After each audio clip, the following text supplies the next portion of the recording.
स्वागत है आपका वीवो की ऑनलाइन क्लास में और मैं नेहा कुमावत आपको पढ़ाने वाली हूं अकाउंटिंग में क्या पढ़ेंगे। हमने कैश बुक के बारे में डिस्कस करा था, सिंपल कॉलम कैश बुक, जिसमें सिर्फ एक सिंपल कॉलम था, एक सिंगल कॉलम था कैश का, जिसमें जितनी भी नगद प्राप्ति और नगद भुगतान हो रहे थे, cash receipts and cash payments की बात हो रही थी, वो हम लिखते थे और एक फॉर्मेट में लिखते थे और एक एग्जाम्पल से हमने उसको क्लियर भी करा था कि उसको कैसे लिखा जाता है, राइट। आज हम पढ़ने वाले हैं डबल कॉलम कैश बुक। अब ये डबल कॉलम कैश बुक क्या होती है, इसको हिंदी में कहा जाता है द्विस्तंभीय रोकड़ बही, राइट।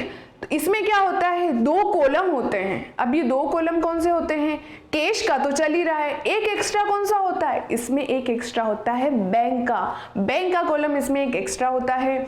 तो हम इसको डिस्कस करते हैं कि है क्या। तो सबसे पहले इसके फॉर्मेट पर आते हैं। इसका फॉर्मेट आपको दिख रहा होगा और उसको हम लिख सकते हैं double column cash book, right. Double column cash book है वही है जैसे हमने पहले सिंपल कॉलम कैश बुक पढ़ा था उसकी तरह ही। तो इसमें क्या होता है कि डेबिट साइड होती है जिसमें रिसिप्ट्स आती हैं, हमने पढ़ा था। क्रेडिट साइड होती है जिसमें पेमेंट्स आते हैं, ये भी हमने डिस्कस करा। यानी जितनी भी नगद प्राप्तियां होती है वो हम इधर लिखते हैं और नगद भुगतान होते हैं वो हम क्रेडिट साइड लिखते हैं। ये हमने पढ़ा था सिंपल कैश बुक के अंदर, राइट। उसमें एक कॉलम था कैश का। अब डबल कॉलम में क्या होता है, एक एक्स्ट्रा कॉलम आ गया है, कौन सा, बैंक का। यानी अगर बैंक में कुछ आप प्राप्त करते हो तो वो इस साइड लिखा जाएगा, इस साइड यानी डेबिट साइड, और वही आपका बैंक कोई पेमेंट करता है तो वो आ जाएगा पेमेंट की साइड, राइट। अब क्या होता है, अगर छोटा बिजनेस है किसी का तो वो कैश से ही लेन देन कर देगा कि अगर किसी को चुकाना है तो रोकड़ पैसा दे दिया और किसी से प्राप्त करना है तो प्राप्त कर लिया। लेकिन अगर बिजनेस बड़ा है, बड़ा इन द सेंस बड़े स्तर पर है, तो उसमें कैश ट्रांजैक्शन होना थोड़ा कठिन हो जाता है। तो उसमें क्या होता है कि बिजनेसमैन क्या करता है, अपना बैंक का खाता खुलवा देता है, चालू अकाउंट खुलवाता है, करंट अकाउंट खुलवाता है, राइट। और सारे लेन देन का भार किस पे डाल देता है, बैंक के ऊपर। कि अगर कोई चेक की बात हो रही है, पेमेंट और रिसिप्ट की बात हो रही है तो कौन कर देता है, बैंक कर देता है, राइट। तो इसीलिए बहुत सारे बिजनेस में क्या करा जाता है, कैश बुक तो बनाई जाती है, साथ में साथ डबल कॉलम कैश बुक बना देते हैं, जिससे कैश के अंदर कैश की ट्रांजैक्शन और बैंक के अंदर बैंक की ट्रांजैक्शन को लिख दिया जाता है। पर लिखना कैश से ही है, उधार की इसमें कोई एंट्री नहीं होगी।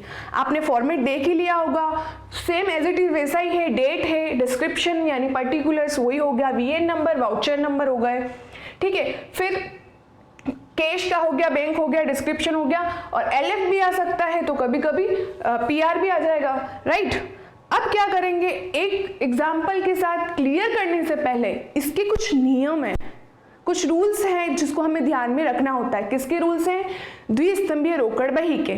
क्या नियम है,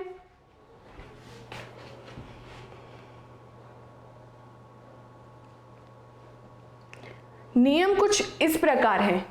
द्विस्तंभीय रोकड़ बही में प्रविष्टि करते समय ध्यान देने योग्य बातें क्या है, सबसे पहले आता है खातों के शेष, बैलेंस की बात करते हैं।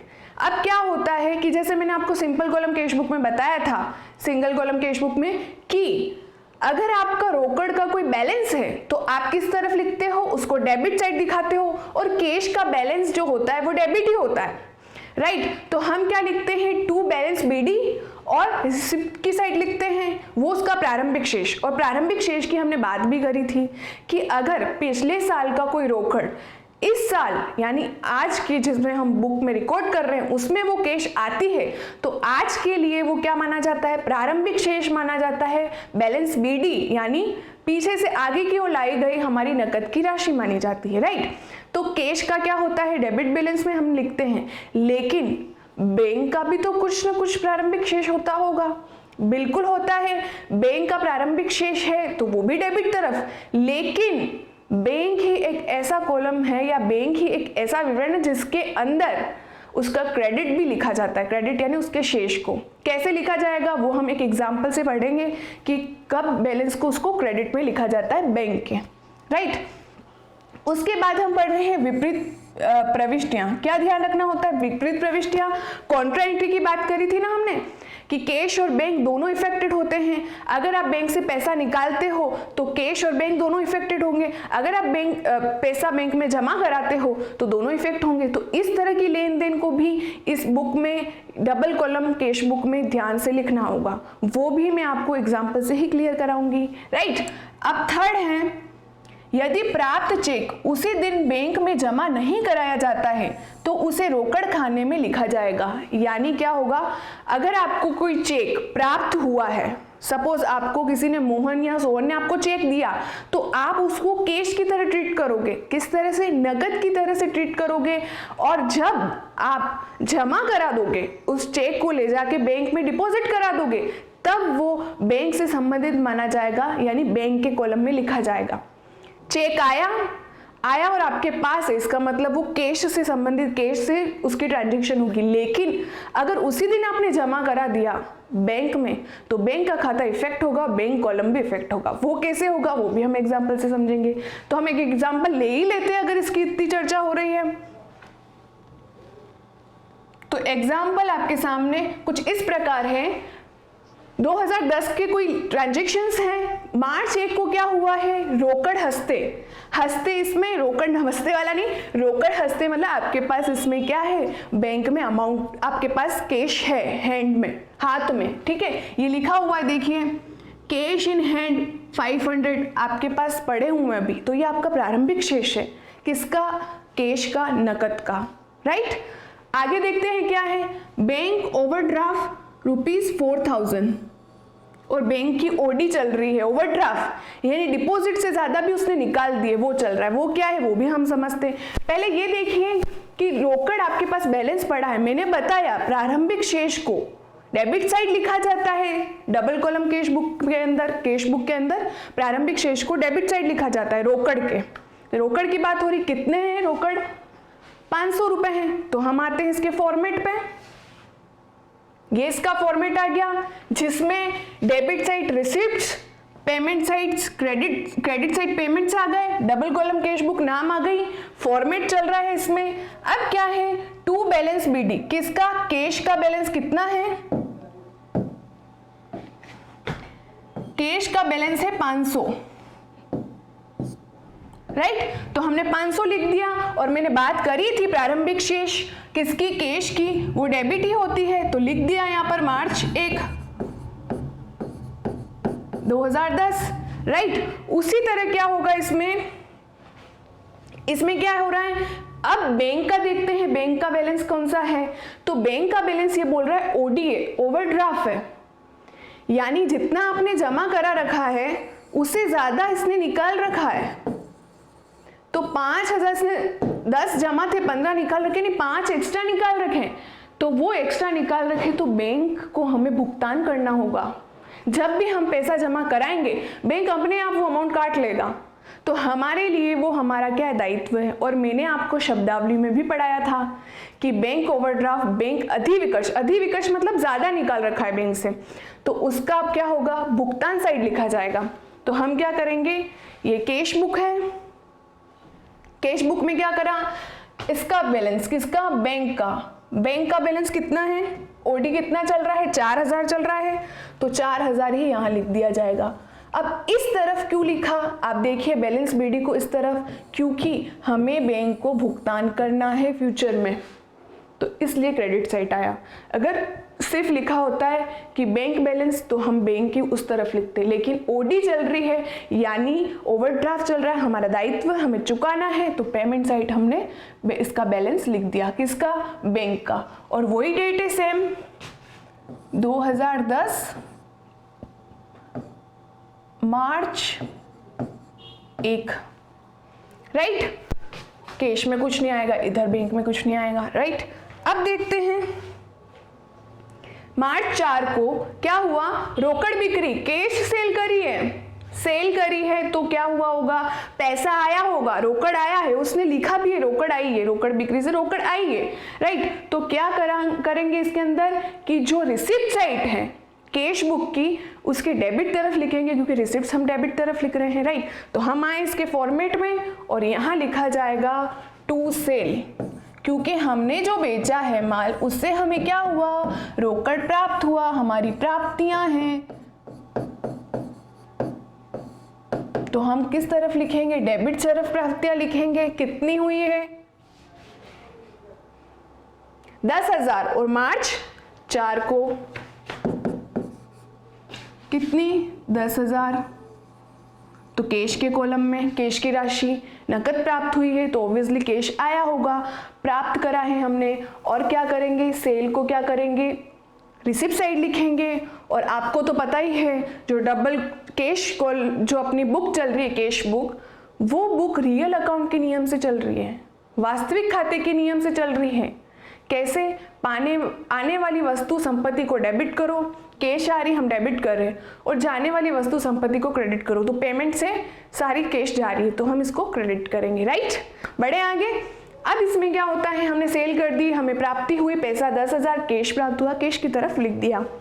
हमें कुछ नहीं करना है, फॉर्मेट जो है उसको फॉलो कर रहे हैं हम, ठीक है। इसमें कोई हार्ड एंड फास्ट नहीं है, बहुत ईजी है ये। अब क्या कर रहे हैं, मार्च 5 को मशीनरी खरीदी और चेक से भुगतान किया, right. Purchase machinery and paid by cheque 10,000 रुपए। अब मशीन खरीदी है, मशीन खरीद ली, पैसा भी तो गया, बात कैश बुक की आ रही है, रोकड़ पर ध्यान देना है, खरीद रहे और बेच रहे हैं। तो मशीन खरीदी है तो क्या करा होगा, पेमेंट करा होगा। कैश बुक के फॉर्मेट पे आओ, पेमेंट की साइट पे आओ। लेकिन पेमेंट किससे करा इस बार पेमेंट करा है चेक से। किसे पेमेंट करा, चेक से। कितना करा 10,000। पेमेंट साइट तो आएंगे हम, बिल्कुल आ गए। ये लो, बाय क्या खरीदी थी, मशीनरी खरीदी, मशीनरी का नाम आ जाएगा, ये लीजिए मशीनरी अकाउंट। चेक से भुगतान करा था तो हम क्या करेंगे, बैंक के कॉलम में लिखेंगे। कितना करा था, 10,000 करा था, तो 10,000 आ जाएगा यहां, और आ जाएगी साथ में तारीख। तारीख तो हमें भूलनी नहीं है, मार्च 5। तो हम क्या करेंगे, 5 मार्च को इसकी लेन देन हो जाएगी, राइट। मशीन खरीदी है तो पैसा गया होगा, पैसे की बात हो रही, रोकड़ की बात हो रही, क्योंकि कैश बुक पढ़ रहे हैं। तो पैसा गया पेमेंट में आएगा, राइट। पेमेंट किससे करा है, चेक से करा है, तो बैंक के कॉलम में आ जाएगा। यहां तक क्लियर है। अब बढ़ते हैं आगे। अब क्या है नेक्स्ट, मजदूरी चुकाई। मार्च 7 को मजदूरी चुकाई है, किसी को वेजेस पे करा है, पेमेंट है, पेमेंट साइट आएगी। और मजदूरी हम किसी को चुकाते हैं तो कैश देकर चुकाते हैं, उधार में तो नहीं चुकाते हैं। तो कैश गई, पेमेंट हुआ, पेमेंट साइट आएगी। कितनी आएगी, वेजेस 400 रुपए। ये लीजिए बाय वेजेस,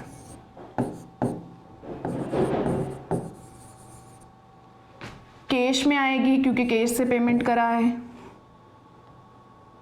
400 रुपए, राइट। अब क्या करेंगे, मार्च 8 को क्या हो रहा है, बाबू से चेक प्राप्त किया। क्या करा, बाबू एक कोई पर्सन है, उससे क्या करा है, चेक प्राप्त करा है।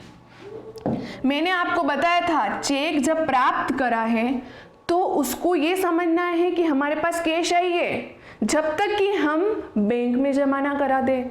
अगर हम बैंक में जमा करा देंगे तो बैंक के कॉलम में अमाउंट आएगी, लेकिन यहाँ कुछ नहीं लिखा है। तो हमें ये मानना है कि क्या मानना है कि बाबू से जो चेक प्राप्त किया है, यानी अभी तक उसने बैंक में नहीं दिया है, तो हम कैश को ही इसमें मानेंगे, इसको कैश में ही मानेंगे। तो क्या करेंगे, सबसे पहले प्राप्त किया है तो प्राप्ति साइट आओ। कितना प्राप्त करा है, 480 का, तो टू बाबूज अकाउंट, ठीक है। चेक प्राप्त किया है, अभी तक बैंक में नहीं दिया तो बैंक में तो नहीं आएगा, यानी हम इसको किससे ट्रीट करेंगे, कैश से। और कितना था, 480। ये लीजिए 480, और यह आ जाएगा मार्च 8 मार्च का है। इस चीज को मैंने पढ़ाया उससे पहले आपको नियम याद करवाए थे। देखिए एक बार नियम से आपको वापस पता चल जाएगा कि नियम भी यही कह रहा है। नियम क्या कह रहा था, यदि प्राप्त चेक उसी दिन बैंक में जमा नहीं कराया जाता है तो रोकड़ खाने में लिखा जाएगा।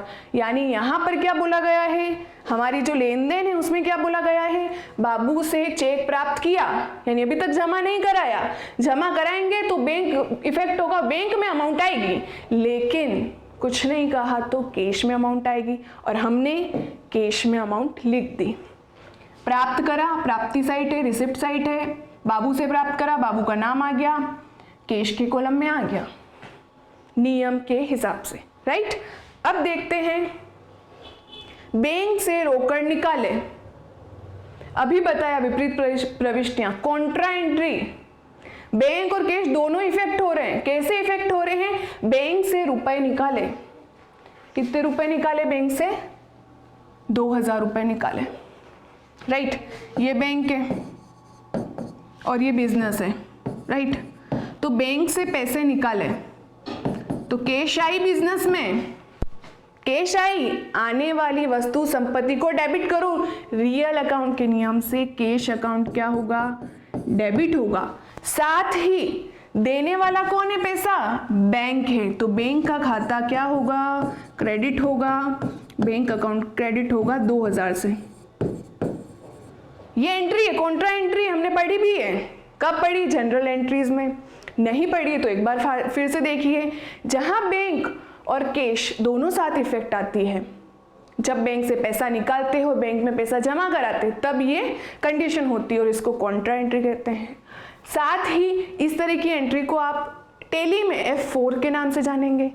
तो अभी आप यहाँ देखिए कि अगर आप बैंक से पैसा निकाल रहे हो तो कैश तो बिजनेस में आई, आने वाली वस्तु को डेबिट करो रियल अकाउंट के नियम से, लेकिन पैसा दिया किसने, बैंक ने, देने वाले को क्रेडिट करो, तो हमने ये क्रेडिट कर दी, राइट। तो अब हम क्या करेंगे, इस तरह की जो कॉन्ट्रा एंट्री है उसको कैश बुक में लेजर की तरह ट्रीट करेंगे। हमने अब लेजर पढ़ी थी ना, लेजर में हम क्या करते थे, एंट्री देखते थे, फिर हम क्या करते थे, ये देखते थे ये डेबिट है तो डेबिट के हम क्रेडिट तरफ, अभी बता देते हैं कैसे करना है।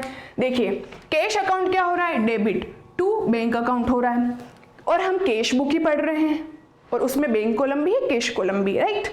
अब हम क्या करेंगे, कैश बोल रहा है मेरे को डेबिट साइड लिखो 2000 से, तो हम लिख देते हैं ये डेबिट साइड, कौन बोल रहा है, कैश बोल रहा है, 2000 से लिख दिया। लेकिन यहाँ क्या लिखेंगे, यहाँ विपरीत खाते का नाम। अब विपरीत कौन मैम, अपोजिट कौन, अपोजिट बैंक, कौन अपोजिट, बैंक, कैश का अपोजिट कौन, बैंक, तो हम यहाँ लिखेंगे टू बैंक अकाउंट। लेजर की तरह हुआ ये, cash account debit to bank हो रहा था, तो कैश बोल रहा है मेरी डेबिट तरफ लिखो, तो डेबिट तरफ आ गए 2000 से, लेकिन विपरीत वाले का नाम आएगा, तो हमने विपरीत वाले का नाम लिख दिया। और जो ये ट्रांजैक्शन हुई वो मार्च 10 की थी, तो ये लीजिए मार्च 10। अब साथ ही आप देखिए क्या बैंक क्रेडिट नहीं हो रहा है, तो बैंक बोल रहा है मेरी क्रेडिट तरफ आओ, मेरी क्रेडिट तरफ आओ, तो हम बैंक के क्रेडिट तरफ आ गए 2000 से। ये लीजिए बैंक, ये बैंक का क्रेडिट साइड, 2000 से क्रेडिट की तरफ आ गए हम। लेकिन ये भी बोलता है मेरी पोस्टिंग किससे होगी, अपोजिट वाले से, अपोजिट वाला कौन है, कैश है, बैंक के अपोजिट वाला कौन है, कैश है, तो यहाँ क्या आ जाएगा, बाय कैश अकाउंट, और डेट मार्च 10 ही चल रही है। इस तरह की लेन देन को कॉन्ट्रा एंट्री कहते हैं, राइट। और हम इसको यहां पर डिनोट करेंगे सी से, कॉन्ट्रा को करेंगे सी से, आप यहीं लिख दो भले, सी से हमें याद आ जाएगा ये किस तरह की एंट्री है, कॉन्ट्रा एंट्री है, राइट। अब पढ़ते हैं आगे कि हमारी और ट्रांजैक्शंस क्या कह रही है। तो आप देखो बैंक से रुपए निकाले, कॉन्ट्रा एंट्री थी, हमने देख ली, पहले एंट्री बना लो, फिर देखो कैश बोलता है मेरी डेबिट, तो कैश की डेबिट साइड आ गए, टू बैंक अपोजिट वाले का नाम, लेकिन अमाउंट कैश में ही आएगी। बैंक के क्रेडिट साइड आए, बैंक के भी अपोजिट वाले, लेकिन ना अमाउंट उसके कॉलम में ही आएगी, राइट। अब देखते हैं कमीशन मिला, 15 मार्च को कमीशन मिला, तो हम क्या करेंगे, जब हमें कमीशन मिलेगा तो हमारी रिसिप्ट होगी, तो रिसिप्ट साइड लिखी जाएगी। कैसे लिखी जाएगी, ये हमारी रिसिप्ट है और कमीशन हमें मिल रहा है, तो हम क्या करेंगे, टू कमीशन अकाउंट, राइट। कितना मिल रहा है, कमीशन मिला 1000 का और 15 मार्च को, तो ये हो गई 15 मार्च, और 1000 का मिला है कैश के अंदर आएगा, क्योंकि कोई चेक वेक और इससे कुछ नहीं हुआ है, तो हम इसके कॉलम में लिख देंगे, कैश के अकाउंट में लिख देंगे, राइट। अब देखते हैं कि नेक्स्ट ट्रांजैक्शंस क्या हैं। नेक्स्ट है बाबू से प्राप्त चेक शाम को बेचान करा। जो बाबू से हमें चेक मिला था तो हमने क्या कर दिया, शाम को बेचान कर दिया, शाम को दे दिया, इंडोर्स कर दिया शाम को, या बाबू से मिला और शाम को दे दिया कि शाम को हमें पेमेंट करना होगा, राइट। तो हमें किसको पेमेंट करना है, शाम को, तो क्या आएगा, पेमेंट साइड आएगा, शाम का नाम क्या होगा इसमें, बाय श्याम अकाउंट, राइट। क्या डेट है इसकी, मार्च 22, ये 22 तारीख लिख दी। अब आप देखिए, जब हमें बाबू से चेक मिला था तब हमने क्या करा था, कैश समझा था, क्योंकि उस दिन हमने बैंक में जमा नहीं करवाया था, राइट, बैंक इफेक्ट नहीं हुआ। तो इस बार भी क्या होगा, हम तो चेक बैंक में ले गए नहीं, हमने किसी को दे दिया, तो उसको भी हमें कैश ही मानना है, कैश से ही इफेक्ट करना है, कैश से ही उसके कॉलम में उसकी अमाउंट लिखनी है। अब चेक कितने का था, 480 का, यही तो नियम कह रहा था, नियम हमने स्टार्टिंग में पढ़े तो वो यही कह रहे थे कि अगर आपको कोई चेक प्राप्त होता है तो आप उसको कैश की तरह ट्रीट करोगे, कब तक, जब तक वो बैंक में जमा ना हो जाए। इसीलिए हमने इसको करा था, बाबू का कैश में लिखा था, क्योंकि उन्होंने कुछ नहीं बोला। तो उसी तरह हमें ये करना है कि हम शाम को पेमेंट कर रहे हैं तो उसको भी हम कैश मान के करेंगे, राइट। अब नेक्स्ट जो अपनी ट्रांजैक्शन है वो क्या ट्रांजैक्शन है, मार्च 24 की। मार्च 24 को क्या हुआ है, शाम को बेचान किया गया चेक अनादृत हो गया, यानी हमने जो शाम को चेक भेजा था, जो बाबू से प्राप्त चेक शाम को हमने दिया था, वो चेक क्या हो गया है, वो चेक डिसऑनर्ड हो गया है, कैंसिल हो गया है। तो उसका आप सोचिए क्या बैंक पर और कैश पे कोई इफेक्ट हुआ, नहीं हुआ। तो इस प्रकार की ट्रांजैक्शंस को नहीं लिखा जाएगा कैश बुक के अंदर। अब है मार्च 31 को क्या हुआ, बैंक ने अधिविकर्ष पर ब्याज लगाया, जो ओवरड्राफ्ट ओडी चल रहा था, जमा से अधिक जो निकाल रखा था, तो उस पर क्या करा है, बैंक ने चार्जेस लगाए, इंटरेस्ट चार्ज करा है, तो इंटरेस्ट चुकाना होगा, पेमेंट है, तो कैश बुक के अंदर का आएगा, पेमेंट की तरफ आएगा, क्रेडिट साइड आएगा, राइट, और क्या आ जाएगा, इंटरेस्ट के नाम से आ जाएगा। तो ये लीजिए, बाय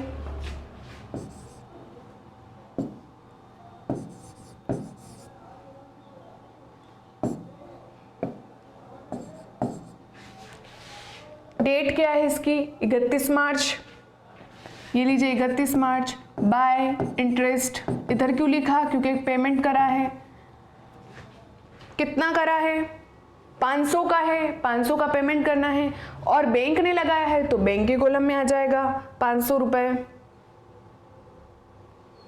ये बैंक का कॉलम और ये 500।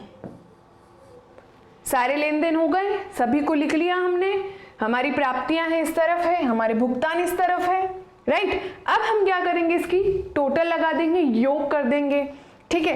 कैसे करेंगे इसकी टोटल, दोनों तरफ टोटल करिए, यानी डेबिट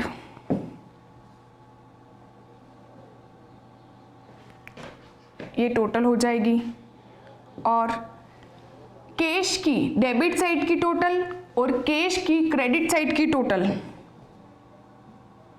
दोनों की टोटल करेंगे हम, तो इधर हो रही है 4980, इधर कितनी हो रही है, इधर सिर्फ 880 हो रही है।